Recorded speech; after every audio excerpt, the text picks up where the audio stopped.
The universe has forged life from stone, from energy, and even from pure light. But its first and most terrifying creations were hammered from flesh alone.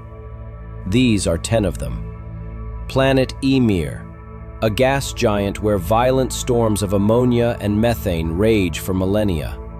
In its upper atmosphere, there is no ground, only a vast, silent sea of hyperdense clouds. Here drifts the abyssal filter, a passive, living net, kilometers wide, that simply waits. Cinderfall, a tidally locked world, baked by its star on one side, frozen on the other. Life exists only in the twilight between. Its surface is a maze of volcanic rock and obsidian plains, scarred by fissures that bleed heat from the planet's core. This is the domain of the geothermal vent driller, an armored tank of flesh and bone, built to shatter stone. The planet designated X4 is a geode, a hollow sphere of rock whose interior is a single, world-spanning crystal cavern. Here, sound does not travel. It echoes infinitely. Trapped within the crystalline lattice, silence is the only sanctuary. A sanctuary broken by the resonant hunter, a creature that has weaponized sound itself. Cronus is a super-Earth, a failed gas giant whose immense gravity crushes all but the strongest forms. The landscape is flattened, compressed. Mountains are mere hills. The air itself feels heavy, oppressive. This is the crushing reality of the gravitic sinker. A living mountain, for whom movement is a geological event. The jungle world of Vespasia is a paradox.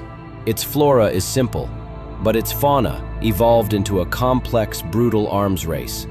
In these dense, steaming jungles, brute force reigns. The largest, most aggressive creatures dominate the food chain, or so it seems. For the true apex predator is the synaptic puppeteer. It does not need strength, it steals it. On Pangaea Ultima, competition for resources was so fierce that most animal life went extinct. The victors were sessile. The plains are dotted with strange caldera-like mounds. They are not geological formations. They are waiting. This is the spore mortar, a creature that propagates not by moving, but by firing. The world of Tempest is defined by its wind, a single, planet-wide superstorm that has raged for 1,000,000 years. On the barren plains, nothing can take root. Nothing can withstand the constant, abrasive gale. Nothing except the chitinous razor wind, an organism that does not fight the storm. It becomes it. Hotheim is a tomb, a world flash frozen in a stellar cataclysm, locking an entire ecosystem in ice.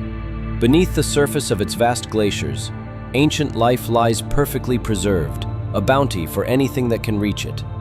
That task falls to the permafrost behemoth, a scavenger designed not to hunt, but to excavate.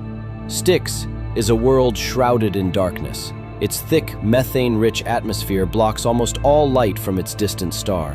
In the planet-wide swamps below, the only light is biological. It is both a beacon and a warning. Here, the methane angler practices the art of deception. It does not hunt with claws, but with light. The planet known only as Specimen Zero is an evolutionary crucible, a world where life is so hyper-competitive that specialization is a death sentence. In this chaotic environment, there are no stable forms. Everything is in flux. Nothing is what it appears to be. This is the ultimate adaptation of the apex mimic, a creature without a shape, whose only true form is terror. Flesh was only the beginning. The universe's experiments with metal, crystal, and pure energy are yet to be revealed. Subscribe to witness the next phase of forbidden evolution.